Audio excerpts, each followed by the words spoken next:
Hokage Kakashi vs Tsunade is not close. But since the releases of Kakashi Hinden and Kakashi Retsuden, it seemed pretty obvious to me and several other Naruto fans that have read the novels that Kakashi has far surpassed Sannin tier and has taken his skills to a level that warrants him being in battle debates with much more powerful shinobi. However, for some unknown reason, there is still a significant amount of Naruto fans out there who seem to believe that she can still beat him. So today, I will be examining the feats, shedding light on things you may not have heard, and giving a detailed breakdown and explanation as to why, when it comes to a battle between Kakashi and Tsunade, Kakashi slaughters. But before we get into breaking down anything, if you like this type of content, please feel free to like and subscribe. I post on YouTube practically every week, and on my TikTok at Sage of Thick Calves 4 to 5 times a week, so feel free to check that out as well. But without any further ado, let's jump into the video. So, when it comes to Hokage Kakashi, we basically have two camps. The first camp is people who haven't read the canon light novels and therefore just assume Hokage Kakashi is just War Art Kakashi minus the Sharingan and all of its perks. And the second camp is people who have read the novels and understand that that is not the case. So, for those in Camp 1, this video is for your education and entertainment. I hope that I can show you just how ridiculously strong Hokage Kakashi is and keep you entertained all at the same time. For those in Camp 2, this video is to validate any and all of the arguments you've been making to your friends in the years since Retsuden and Hinden were released. Feel free to take any arguments I present back to those same friends with the scans I provide as proof. That said, let's begin. But first and foremost, in order to get an idea for just how strong Hokage Kakashi is, we really need to understand how strong War Art Kakashi is, since it's directly stated in Kakashi Retsuden that Kakashi's combat abilities have significantly increased from the time he fought Obito and Madara. So, just how strong was he at that time? Well, during the War Arc, Kakashi's speed was capable of keeping pace with the likes of 6th Gate Guy and KCM Minato. His durability was high enough to take blunt force attacks from partially transformed and fully transformed tailed beasts. His attack potency was high enough to allow him to pierce through multiple level 2 cloaked Bijou tails, a feat that not even Orochimaru's Sword of Kusanagi could accomplish, and his chakra and stamina were high enough for him to use Raikiri in its variants 8 times, Kamui 5 times, Shadow Clones twice, and the Mud Wall once, all before Naruto refilled his chakra. And keep in mind, after defeating Zabuza and Haku as reanimations, Kakashi says that he's the man who copied over 1,000 jutsu and he's about to use them. And then we don't get to see the ensuing battle, which I'll never forgive Kishimoto for. But in that blank period, he likely used several jutsu, but we just don't get to see them. And even if he didn't, even if he used 0 jutsu in that blank period, the things that he did on panel were already insane. So basically, in War Art Kakashi, we have someone who is in the speed tier with KCM Minato and 6th Gate Guy, can damage tailed beasts with his jutsu, can tank blows from tailed beasts, and has an absurdly high level of chakra and stamina. And let's not forget, Kakashi is still one of the 2 to 5 smartest characters in the series, and that version of Kakashi's combat abilities significantly increased. And since a person's combat abilities are their abilities to fight and, do things in combat, that ranges from their chakra to their physical abilities to their intelligence. So if all of his combat abilities have increased, that means all of that has increased. We actually get to witness that increase in both the Boruto anime and in the light novels. In the Boruto anime, which is canon by the way, I'll throw a couple things up here to prove it. There you go. Kakashi is able to tangle with Kashin Koji, a combatant who scales to Delta and a 10% Jigen, with Koji noting how dangerous Kakashi is. This alone, with nothing else on top of it, puts Kakashi's combat speed in a completely different tier than Tsunade's. And this is because Koji should scale to Delta, who scales to a suppressed 6-path Sage Mode Naruto. Now, does this mean that Kakashi can keep up with 6-path Sage Mode Naruto? Almost definitely not, since he was suppressed, but I think that we can safely, way lowball his speed to around base Naruto based on that scaling. And base Naruto was reacting to fused Momoshiki. Tsunade just isn't in the same area code when it comes to that type of speed. But if that doesn't do it for you, maybe you think it's an outlier feat, Kakashi's speed is shown to be greater than Reikage A's in the Hinden novel, since he easily kept up with a combatant who made a joke of A, even blitzing his perception speed. Now, it does say that A likely wasn't going all out, but he launched a lariat, and it's even stated, or implied rather, that he's kind of getting frustrated there.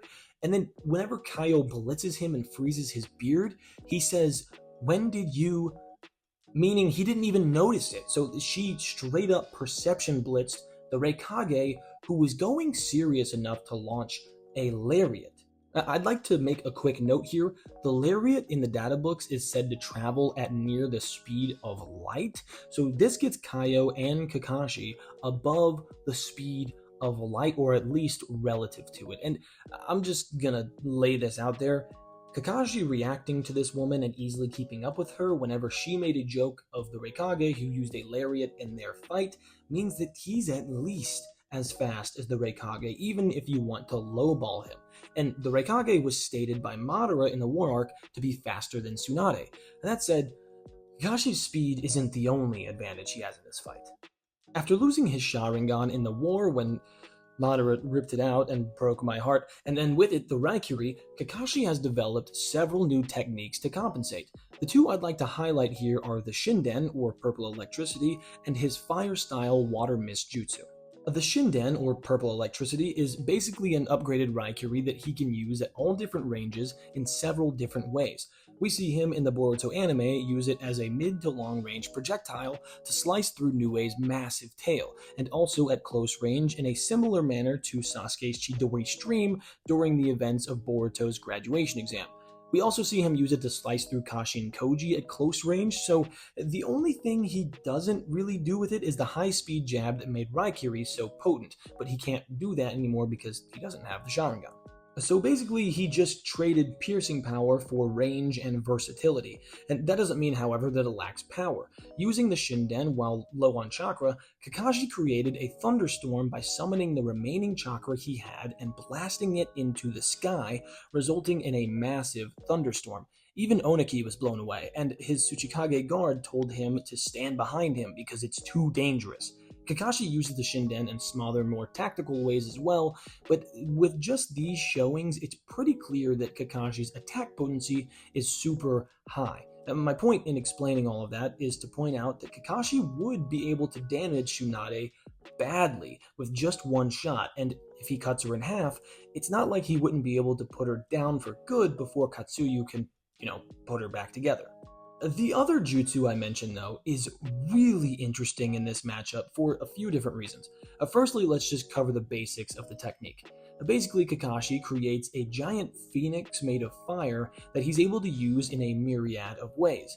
We see it be used offensively as a projectile, capable of either smashing into its target, incinerating it, or even being able to shoot fire from its mouth. Yes, this giant fire phoenix that he creates can breathe fire. It's crazy. But it can also be used defensively as a sort of like sentry drone to float overhead and defend against incoming attacks. And this isn't just some run-of-the-mill fire style jutsu either. Kakashi uses this fire style to overcome not only elemental disadvantage by countering water, but also Six Paths chakra. The water he counters comes from a tool called the Suigu that Hagoromo left behind, which uses Six Paths chakra to create enough water to flood an entire country. And Kakashi's bird made of fire that breathes fire countered it numerous times. So that means that Kakashi's basic fire style ninjutsu is capable of not only overturning elemental disadvantage, but Six Paths enhanced elemental disadvantage, which is crazy. That said, we've established that Kakashi has a pretty sizable speed advantage as he scales at least to the Reikage, but probably significantly higher, so close quarter combat should not be an issue, especially with his taijutsu being on par with the likes of Obito and even base Lee. He was able in the Kakashi Hinden novel to quickly defeat Lee, albeit Lee wasn't using any of the gates, and he probably wasn't going all out, almost definitely, but Kakashi calls it fun, and it seems like it ended very quickly. So we can argue that he at least is like somewhat relative to Base Lee in terms of skill at least. And even with Tsunade's ridiculous strength, Kakashi should be able to comfortably tangle with her since she likely wouldn't be able to tag him, not only because of his speed advantage, but because he is technically sound as well. But if he wants to, he can just keep Tsunade at bay with his ninjutsu, forcing her to fight at long range, which puts her at a massive disadvantage. The use of his fire-style water mist jutsu both offensively and defensively should allow Kakashi to create an opening and use the Shinden to put Tsunade down. But I can hear you through the computer and phone screens right now. You're saying, Sage, Tsunade has a ton of chakra and she can regenerate, so why couldn't she just keep healing over and over again until Kakashi runs out of chakra and then just beat him up? And you know what? That's a pretty great idea. If Kakashi weren't capable of erecting a 30-meter plus mud wall around an entire village, sustaining it and repairing it from cannonball fire and ninjutsu attacks while changing its properties to quartz at least once for over 12 hours, and then fighting the dude with the six pass tool, the one that can flood an entire country and uses, six pass chakra, and then in that battle using the water mist jutsu several times, the phoenix bird that overcomes elemental six pass advantage.